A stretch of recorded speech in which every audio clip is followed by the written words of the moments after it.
Hello, everyone, and welcome back to our YouTube channel. Today, we are thrilled to welcome Promise Idowu, a fourth-year pharmacy student at Usmano Danfodio University, if I'm not mistaken in pronouncing that. If so, Promise will correct me. And he is also a 2024 Kectil Program participant. So please join us in this really great journey and discussion because we will talk about his passion for service and dedication and how he's creating a mindful impact as a young leader. Thank you very much, Pramit, that you are here today with us and for your time to doing this interview. And could you please tell our audience more Thank about you. yourself, about your journey, and about the Kectil program as well? Okay, as you've introduced, my name is Idowu Promise Akinkunmi. I'm a fourth year pharmacy student at Smart Norfolk University, Sokoto, where I've been on the pharmacy program for about 4 years now, and we are making headway. And currently on holidays notwithstanding, but I'm still a student. I'm also serving as the planning and operations officer for leadership, entrepreneurship, and academic development lead. Currently, I am the planning and operations officer for about 2 years now. And I also have some other portfolios which I embody, and that's me. Simple. Thank you. Thank you very much for this sharing this information. And also, as far as I know, at the firstborn child in your family, how has your role impacted your drive and sense of leadership? Okay, for me, I would say it wasn't really being a first child that affected my leadership and my attitude towards leadership. It was kind of inborn. So right from a young age, I just see myself trying to lead the way, try to make sure things are done. And I realize it's a fundamental characteristic of leaders in the long run, actually. But it was just inborn for me. That's just something I do. For me, it's normal. So when I see a project, I want to get in, I want to know the full details. That actually helps me to know where best I can help and contribute to the progress of the project or to the progress of whatsoever I'm participating in it. And it will help me to also give my all into it.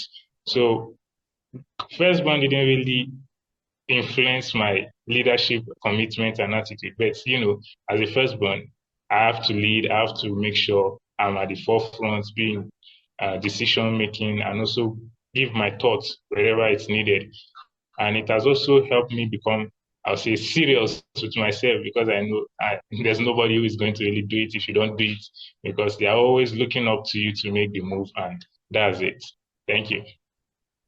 Wow, you remind me myself because I'm also firstborn child at my family, and I completely understand how it's to be like family leader a bit, I would say, for your brothers and sisters. So yeah, it's really, from one side it's hard work, from another side it's so exciting.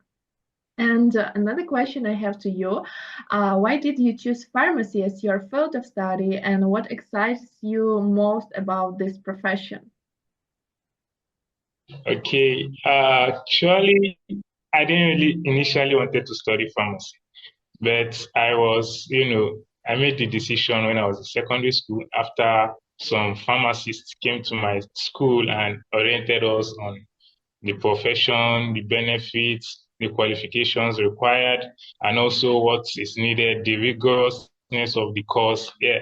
And then I was like, okay, this is a good one. It's not bad. So for me, actually, I would say the health line was not really the main option for me. But after so much deliberations, I decided, okay, if I was to do one of the health courses, it would be pharmacy because I just wanted to do research also. I love doing research, and then I saw it as a way of researching into drugs, coming up with cures, and also impacting lives also. And that was how, during my secondary school, I applied to the means here. We do JAM, is what we call it, JAM examination. So that's the exam you write to get into university. After applying, I chose. Okay, it's nice to hear that. I was thinking that first, so that why did you choose a pharmacy? It was because you wanted to help different people, a lot of people, and when you shared your story, it's kind of it remind me about the situation in my country when a lot of young people um, choosing the profession that they want to in that way that you chose. So I have a lot of friends that doing in that way, and they are balancing between different even fields, sometimes different responsibilities that they want to take. So it's really appreciated. And another question to you: how do you see your education in pharmacy contributing to your long-term goals and community impact? Thank you very much for that question. Actually, it's been a wonderful ride here in pharmacy. I'll say the exposure, it's great. And then, the rigorousness of the course also has helped to shape me into being what I am today. You have to deal with it. Was saying that it's been a wonderful ride for me here as a pharmacy student. The workload of the course, and it requires you to really plan yourself. You have to be committed. You have to connect. You have to seek help where you need to. And then, as I made a mention earlier, I saw it as a means to do what I'm passionate for. I love research. I'm a curious individual. I want to know why. I want to know how. And then I see it as a wonderful path for me to, get into research and publications. I look forward to, being someone who will find cure to various illnesses and work with teams also across the board. And also look forward to, applying different parts of this profession. There are different fields you can work in pharmacy, and then there's the administrative part, the hospital pharmacies, different fields. And as someone who loves to lead, it's also an avenue for me to spearhead different organizations through which I look forward to working with. So it's really a wonderful path for me. I so much thank God I chose this path. It's really wonderful. The journey has been great. Thank you. Wow, that's really great to hear that. And before I was preparing to our today's interview, of course, I learned your biography, and among the many leadership roles you've held, which one has been the most challenging and rewarding, and why? Okay, my leadership roles. The challenging one has been my position as the maintenance coordinator and the head usher of the colleges and schools of health sciences, Deeper Life Bible Church, Sokoto here. Actually, I never knew it to be such. When I was appointed in 2023, last year, November 16th precisely, I just saw it as, okay, I'll get these things done. I was already doing part of it, but I didn't know the whole stuff. So it started with the fact that I made some mistakes. I didn't apply some leadership principles. I didn't delegate. And then it was really, really not easy. I was pulling everything off with everything I had. The commitment was something else. And then it's helped me realize a lot that you have to be a leader. You have to put the principles at work, not just learning it in books or just assignments. You have to put them at work. And then it taught me a lot, actually. Human management, which is one of the things I used to say I love managing people because it came in, like I said, like a normal trait to me. So it taught me to manage persons, expect disappointment, and also work with them, have a different plans, have a plan A, have a plan B, have a plan C if possible. So it's really shaped me into being the person I am currently because I learned a lot. I learned to, forgive as many times as you are offended. I also learned to accept persons the way they are, tutor a lot of persons. And in the long run, I was recently reappointed to, head the office again. Yeah. So that's it. Thank you. Wow, you learned a lot of essential skills, I guess, that we needed in our life. So that's really great. And In your opinion, what qualities do you think are essential for effective leadership, and how do you cultivate them in your own life? The qualities of a great leader are, stated in the books. They are there. We have, you have to be principled. Yeah, you have to be principled. You have to be someone who understands time management. Even though it is said nobody really manages time, you just have to plan yourself and schedule. You have to understand that. And then you have to understand delegation. As a leader, delegation is a great goal for you because you can't do it all. You have to be willing to delegate. You have to trust persons you are sure will carry out the assignment, even though not to the best of the ability you think you can do it, but to the best of abilities, okay, this is a goal and it's workable. You also have to love because it's it's really important you love those you work with because at any point in time you need to show that love. You need to care beyond just the tasks you allocate. You need to show them that okay, you really care about them. It will help them to put in the work into seeing that your organization or your group will move forward. In addition, also you as a leader, one of the qualities that's really, really needed is patience, especially when you are tutoring or mentoring. You need patience. You need to understand that, okay, it takes time. There's a process for everything. There's a process. And then you have to be willing to also subject yourself to the process of teaching and be willing to also make your mentees go through the process, not just keeping processes. In addition, you also need to understand that it is required for a leader to always lead the way and go the way he's showing, not just showing the way and just telling everybody we are going to do, while you are not going the way. You need to go the way, you need to show the way, and also act out what you've been preaching as a leader. So it's important you're a doer of what you preach. It's important you also make sure you are at the forefront of whatsoever you are organizing and be responsible. And I think these are some of them. There are a lot actually. It's going to be another session of symposium for us here. Thank you very Thank much. you. Thank you very much. And what advice would you give to young people that watching us today, our interview, that will inspire them to take on leadership roles while still they are in school? Okay, yeah, for young people like me, it's that start with what's in your environment. Start with what is your environment. As I said in the previous question, that as a leader, you need to learn to do, not just say. There are a lot of persons who have this goal, wishful thinking of, I want to be a leader, I want to be a president. It's good. It's good to dream, but you need to act out. You need to put in the work also. And then you need to just start with what's in your environment. Be contextual in addition. You need to be contextual with your plans. Start with, look for problems. Look for problems in your surrounding, look for problems at home. You be the person who people go to for solutions. It will help you build the reputation of a problem solver.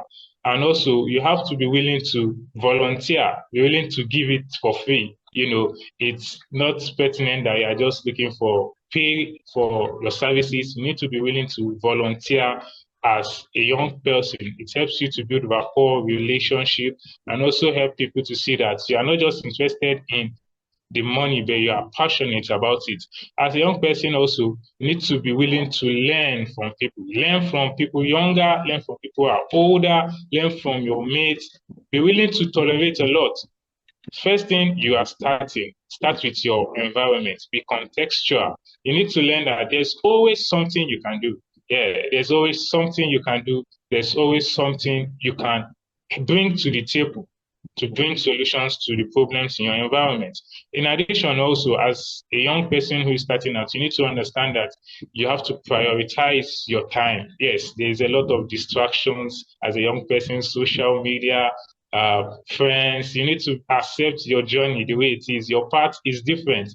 Your assignment is different. You need to accept that and you need to work with that and also connect with like minds. Yeah, it's really important. You connect with like minds, you interact, you discuss, you share ideas.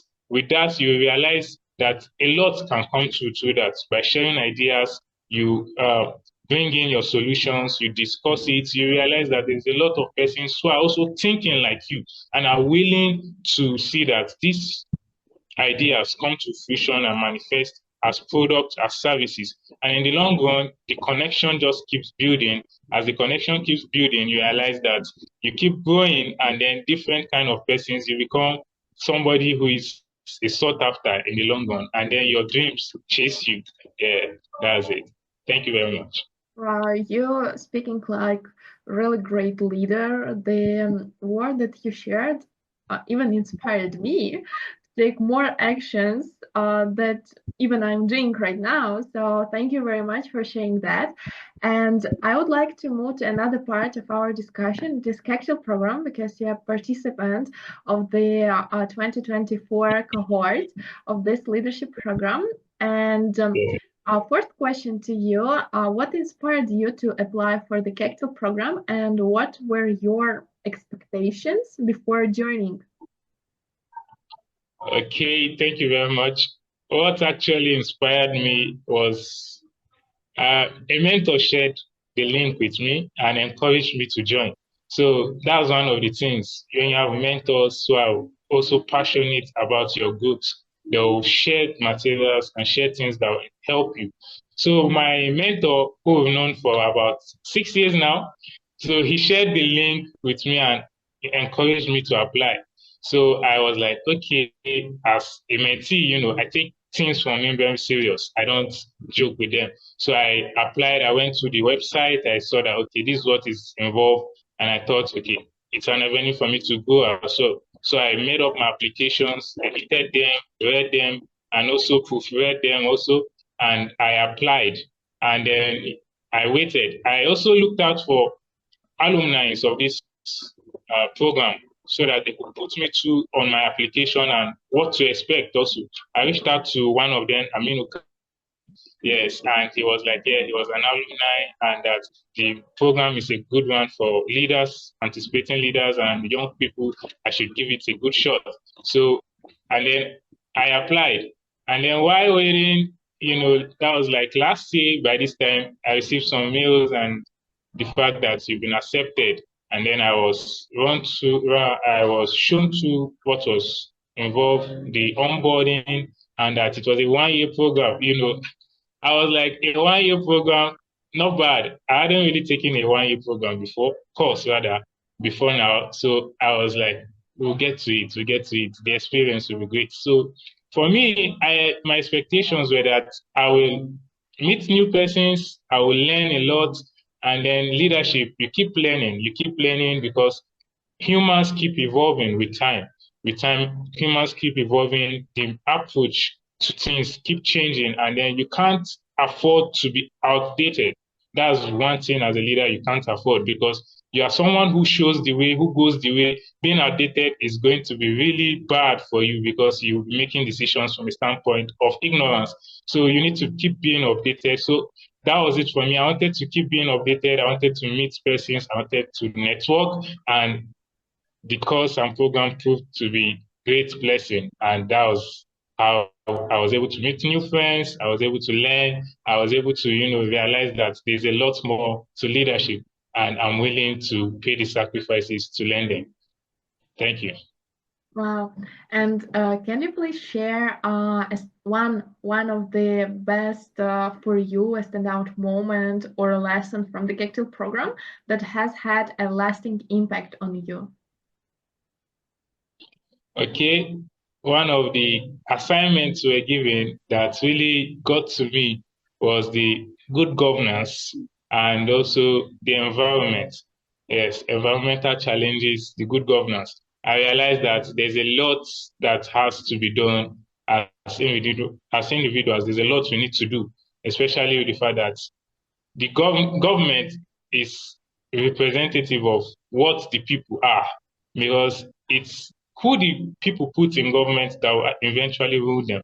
So I realized that we are the architects of our problems, and that as individuals, we have to be willing to pay the sacrifices for good governance. We have to be willing to pay the sacrifices, the time, the commitments. We have to also be good citizens. We have to in addition, the persons that are reliable, for our leaders to be reliable, for us to have good governance, we have to be willing to also make things work in our countries, wherever we find ourselves, because government is a place of pressure wherever it is. And pressure only brings to limelight what is indwelling in persons.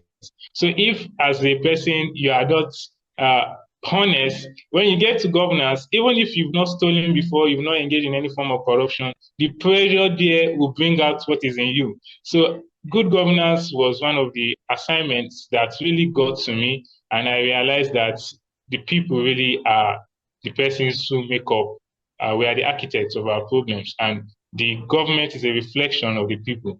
And in the long run, I made it part of my plans that, okay, I'll, take more courses, learn more about governance, because in the long run, I also want to run organizations, lead organizations, and I want to be a great leader wherever I find myself. So that assignment really got to me. In addition, as I made mention, the environment.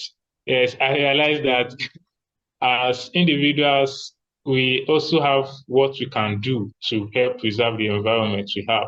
And then it's it's opened my eyes to the fact that a little bit of good work in the environment, cleaning of the drainages, the sweeping around, ensuring that dirt don't just pile up different places, engaging in community services will go a long run, because our environments help us a lot, help us in what we farm, the food we produce, the air, the various things in our environment really affect our existence as human beings in the long run. And then it was an eye opener for me, because I never really gave so much to climate change and all of that, because I just didn't prioritize it.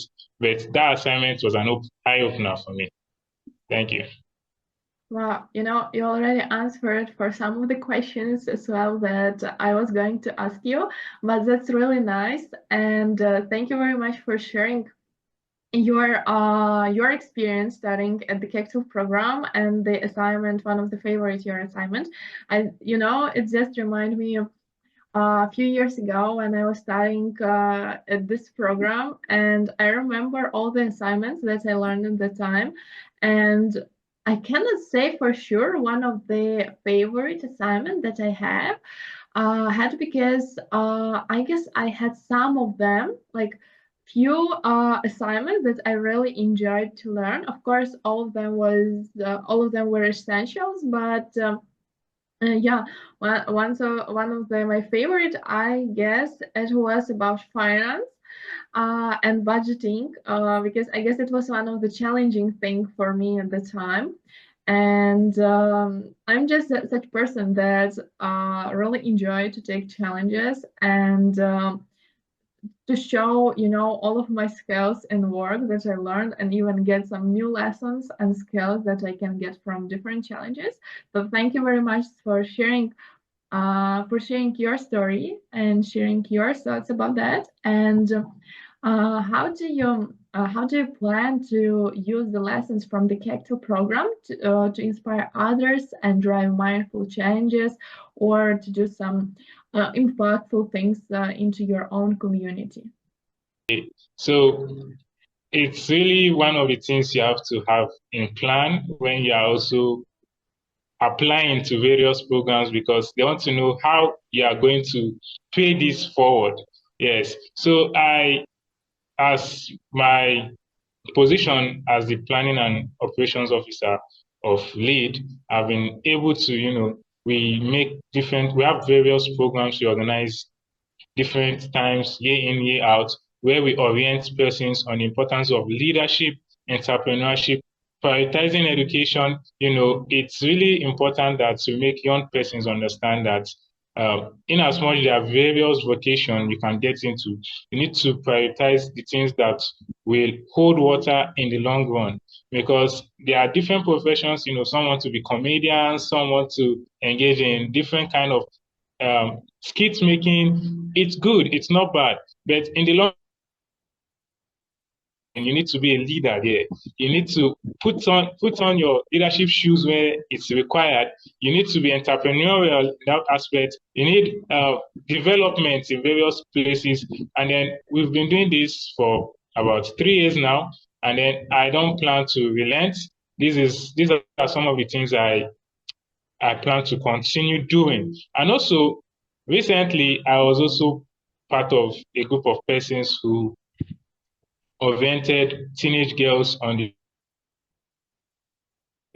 healthy relationship and consent and boundaries. These are some of the things I am willing to keep doing as a way of empowering the younger ones, empowering young persons, and also mentoring young persons so that they can realize that there's a lot more to life, there's a lot you can do, there's a lot in you that you can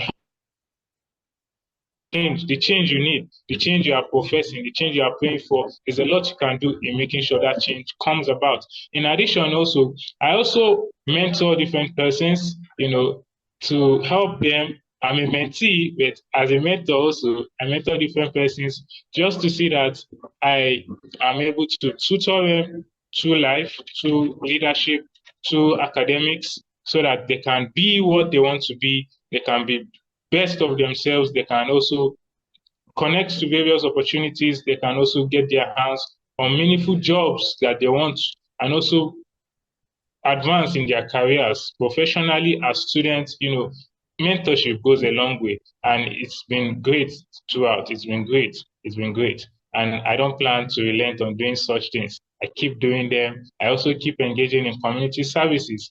I didn't mention, I was part of a team of students who participated in the orientation program where we oriented secondary school students on the importance of prioritizing university education. I did that at Guadaba local government where my family is residents. So we went to about eight secondary schools and oriented different students rather on the importance of prioritizing university educations, the requirements and the preparations. And we realized that the next year there was an increase in the number of students that actually got admitted into universities.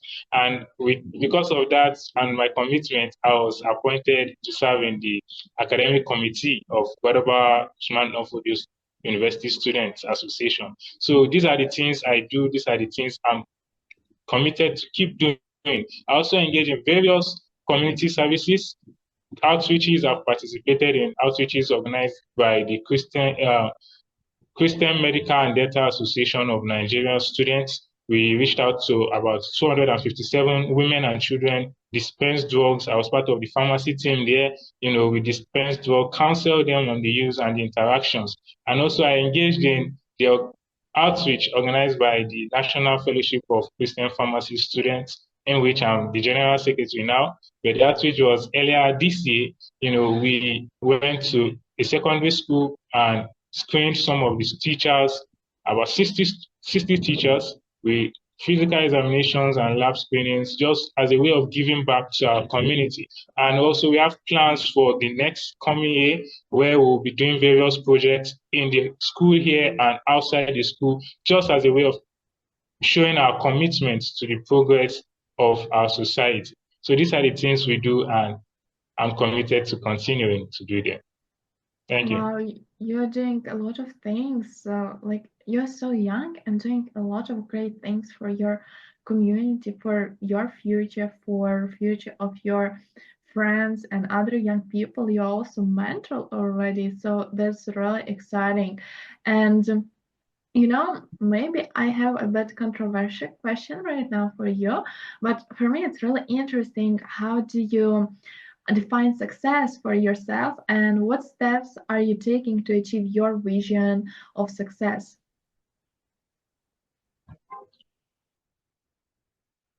I define success as getting better each day. And then I actually write my goals. I have my, diary where I put down my bucket list. I have my bucket list, and then it helps me. I realize in the long run that things work based on your goals and your plans. I remember before getting admission into school here, university, I wrote down some goals, and then at a point I forgot them.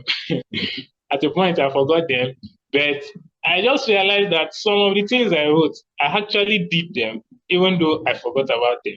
So it was like the universe just made events such that I had to just accomplish some of those goals. So I believe in writing down your goals, and then being successful for me is impact. Yeah, it's actually impact. Longevity is not by count, not by the number of years, but by impact. For me, it's by impact what I can be remembered for, because I believe that even if I live for a short time, but the impact I make, if it lives beyond my death, it's a great one for me. If I live up to 80 years, I'll keep making the impact. So it's not about the years,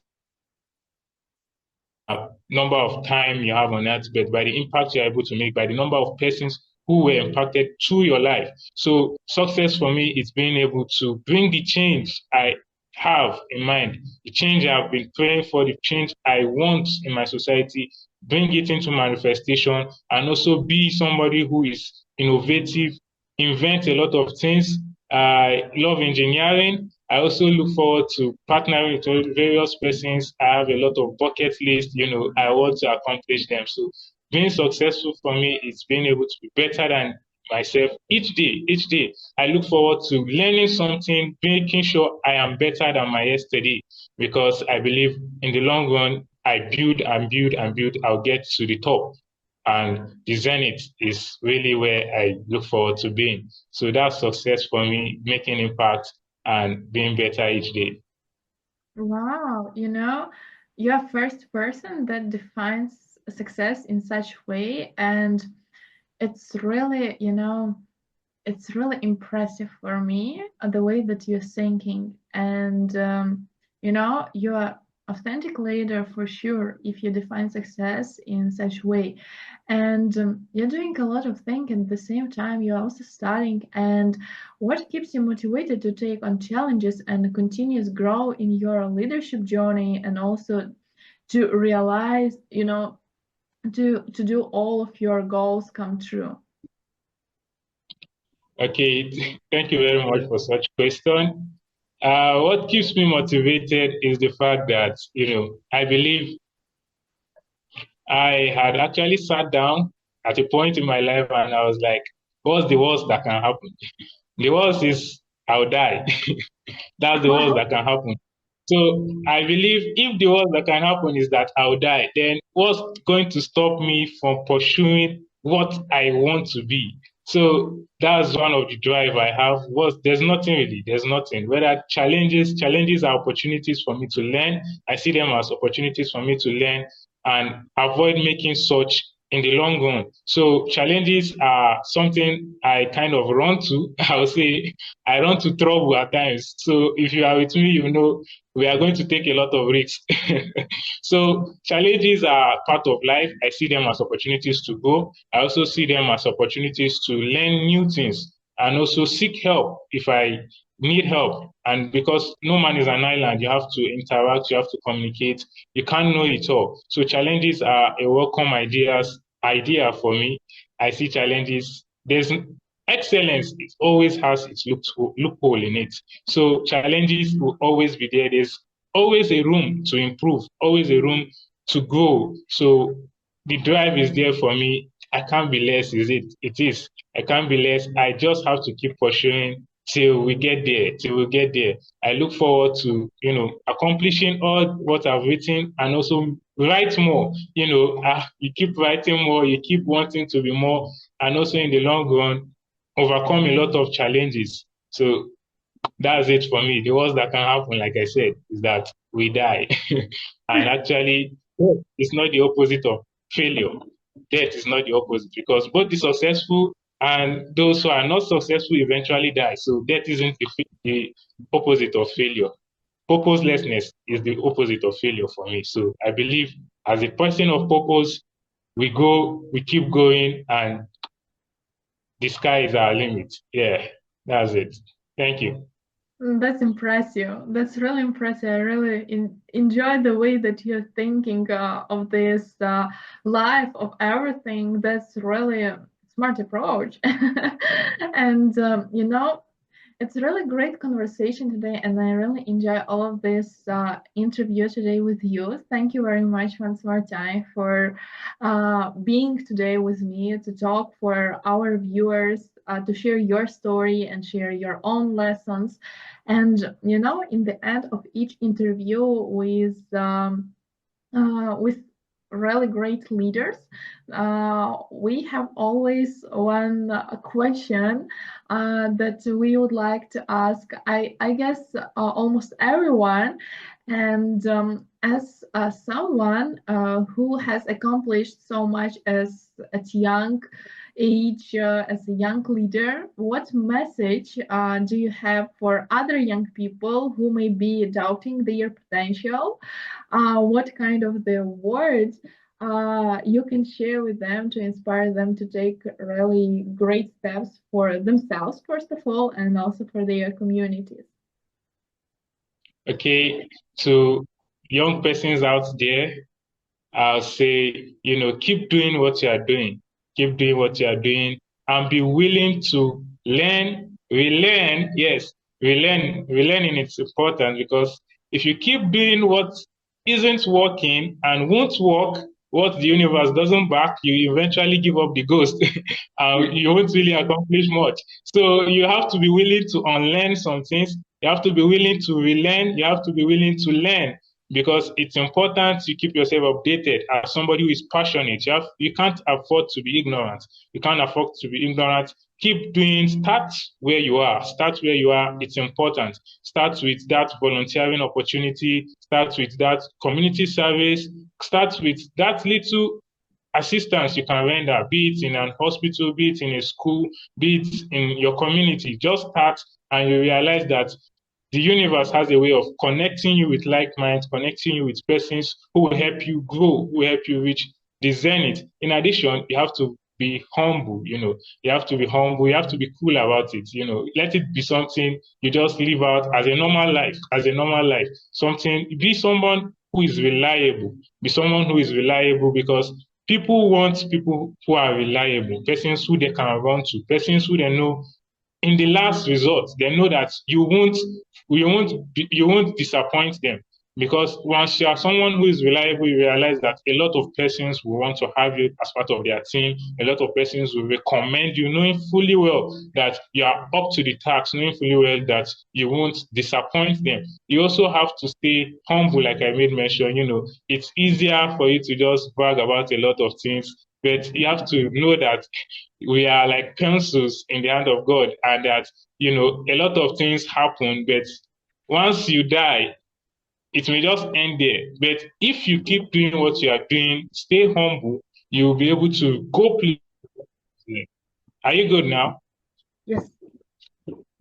So you need to be humble as a young person who is coming up, because there's always room for improvement. There's always room. Excellence at its height always has a loophole that the people of tomorrow will have to look into in order to improve on. Because if everything is perfect today, tomorrow will be unnecessary. So you have to be humble, you have to be willing to learn, you have to unlearn, you have to be willing to go for more. There's always more. There's always more you can accomplish. And also, as a young person, you have to know that you have to, respect individuals.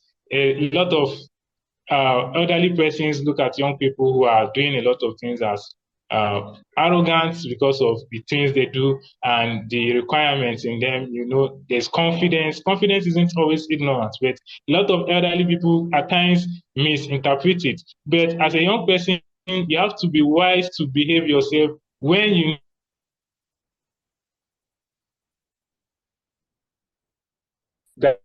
that and make sure that you are humble and respectful. And in addition, lest I forget, you have to understand how to relate with those who are older. It's really important. A lot of older persons want to respect. You have to give it to them, even if you think you are better.